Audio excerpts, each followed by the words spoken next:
ಓದೋದು ಬರಬೇಕು, text book ಅಲ್ಲಿ ಇರೋದನ್ನ ಬರೆಯೋದು ಬರಬೇಕು, ಟೆಕ್ಸ್ಟ್ ಬುಕ್ ಅಲ್ಲಿ ಇರೋದನ್ನ ನೋಡದೆ ಹೇಳೋದಕ್ಕೆ ಬರಬೇಕು. ಇದಾದ್ಮೇಲೆ ಮೊಬೈಲ್ ಯೂಸ್ ಮಾಡ್ತಾರೆ. ಈ ಕಲಿತೀನಿ ನಾನು ಹೇಳಿದ್ಮೇಲೆ ಕೂಡ ಟೀಚರ್ಸ್ ಅದೇ ಮಾಡ್ತಾ ಇದ್ದಾರೆ ಅಂದ್ರೆ ನಮ್ಮ ಟೀಚರ್ಸ್ ನಾನು ಮಾಡ್ಕೊತೀನಿ.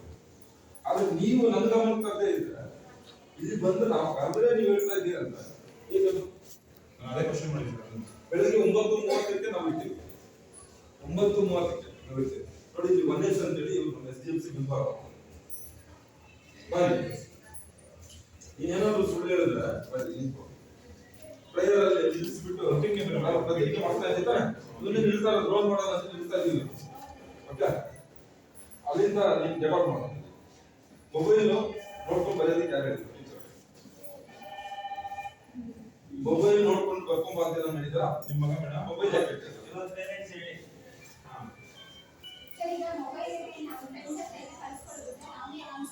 ಫ್ರೆಂಡ್ಸ್ ಸ್ಕೂಲ್ ಬರ್ತಾನೆ, ಸ್ಕೂಲಲ್ಲಿ ಇರೋ ಫ್ರೆಂಡ್ಸ್ ಮೊಬೈಲ್ ನೋಡ್ಕೊಂಡು ಬರೀಬೇಕಾ?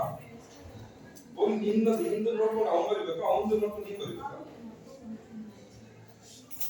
ಇನ್ನೇ ಬರೆಯಲ್ಲ, ನಾನು ಹೇಳ್ತಾ ಇದ್ದೀನಲ್ಲ. ಇವನು ನಿಜವಾಗ್ಲೂ ಒಬ್ಬ ರೋಲ್ ಮಾಡೆಲ್ ನಾನು ಅರ್ಥಾಗ್ತದೆ. ಓದೋದ್ರಾಗಲಿ ಬರೆಯೋದ್ರಾಗಲಿ ತುಂಬಾ ಡಿಸಿಪ್ಲಿನ್ ಇದೆ. Voice clarity, full voice clarity ಇದೆ. ಇದುವರೆಗೂ ಮಿಸ್ಬಿಹೇವ್ ಮಾಡಿಲ್ಲ. ಅದಕ್ಕೆ ಇವನು ಒಂದು ರೋಲ್ ಮಾಡೆಲ್ ಸ್ಟೂಡೆಂಟ್ ನಾವು ಏನು ಮಾಡ್ತೀವಿ ಅಲ್ಲಿ ನಿಲ್ಲಿಸ್ತೀವಿ. ಇವನೇ ಇವಾಗ ರೋಲ್ ಮಾಡೆಲ್ ಸ್ಟೂಡೆಂಟ್ ಈ ತರ ಮಾಡ್ಬೋದು ಅಂದ್ರೆ ಇವನು ಏನ್ ಮಾಡ್ತಾರೆ?